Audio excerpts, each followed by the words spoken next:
Hello students, మీకు కాగుణింతం కూడా నేర్పించేశాను కదా. ఇప్పుడు గాగుణింతం నేర్చుకుందామా? మూడో అక్షరం గా. గాగుణింతం నేర్చుకుందాం. ఇప్పుడు గా గుణింతము.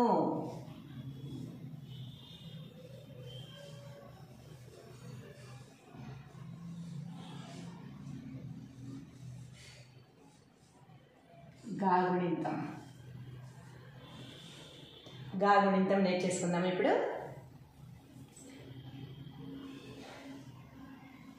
గా గకు దీర్ఘమిస్తే గా, గాకి గుడిస్తే గి, గాకి గుడి దీర్ఘమిస్తే గీ, గాకి కొమ్మిస్తే గు, గాకి కొమ్ము దీర్ఘమిస్తే గు, గాకి రుత్వమిస్తే గృ, గాకి రుత్వం దీర్ఘమిస్తే గృ,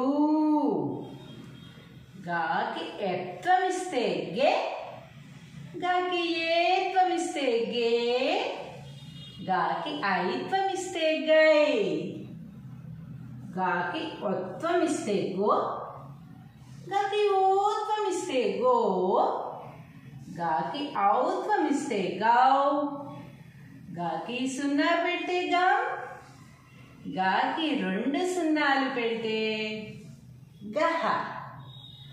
గ గా గి గి గు గు గృ గృ గే గే గై గో గో గౌ గం గహ. అలాగే ఘా గుణింతం కూడా చేసేద్దామా? రెండో ఘా ఉంది కదా, ఒత్తు ఘా. దాంతో ఇది ఘ. తలకట్టు దూరంగా పెట్టాలి, ఆనిచ్చి పెట్టకూడదు అనమాట. ఘ ఘకు దీర్ఘమిస్తే ఘా, ఘాకి గుడిస్తే ఘి, ఘాకి గుడి దీర్ఘమిస్తే ఘీ, ఘాకి కొమ్మిస్తే ఘు, ఘాకి కొమ్ము దీర్ఘమిస్తే ఘూ, ఘాకి రుత్వమిస్తే ఘురు, ఘాకి రుత్వం దీర్ఘమిస్తే ఘ్రూ, ఘాకి ఎత్వమిస్తే ఘే, ఘాకి ఏత్వమిస్తే ఘే, ఘాకి ఐత్వమిస్తే ఘై, ఘాకి ఒత్వమిస్తే ఘో, ఘాకి ఒత్వం దీర్ఘమిస్తే ఘో,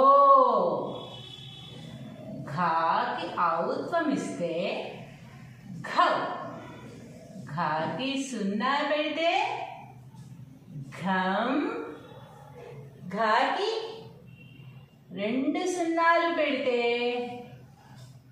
ఘహ.